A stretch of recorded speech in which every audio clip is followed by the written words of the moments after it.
एपड़ जीवा ना एपड़ जीवा सर सर को पड़ जीवा सर दीटा रास्ता अछि एपड़े हे everyone welcome back to my mini vlogs. तो मु एबे अछि केउझर रे एते बढ़िया बढ़िया जगह अछि मोर तो देखिकी मन पूरला ही नहीं। सो आम ये आसी पहुँची जाइचु गोटे ट्राइबल एरिया रे एंड एठी हमको पेन आउ कॉपी दे देथिले एंड देन आमे बाहरी जाइथिलु पहाड़ ऊपर को जोटी की रक्त नाली थिला एंड सुंदर सा वाटरफॉल भी गोटे थिला। एटा को ही आमे देखिबा पई बाहर जाइथिलु एंड ये दीटा छेली आम सांगरे ही चलथिले एंड आम सांगरे ही आसिले एंड एठी यार सु लेस खोली जाइथिले दीदी बांधुले। देन आमे चली चली चली चली पूरा पूरी थकी गलुनी टिके आमे एठी रेस्ट नेइजु।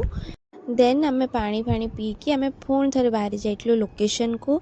से रास्ते हमको पुणी थे ये सुंदर जिनस देखापी मिलता।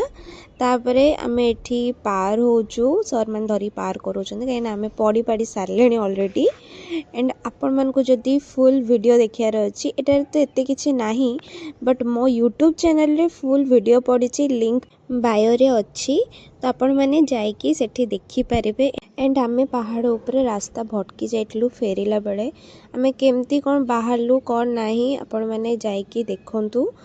एंड एटा होची ट्रेकिंग रो आफ्टर इफेक्ट समस्त आमे टिके ना टिके एंजॉय हिचु। सो या आपण माने जाइकी फुल वीडियो देखंतु। मु एबे रहिली टाटा।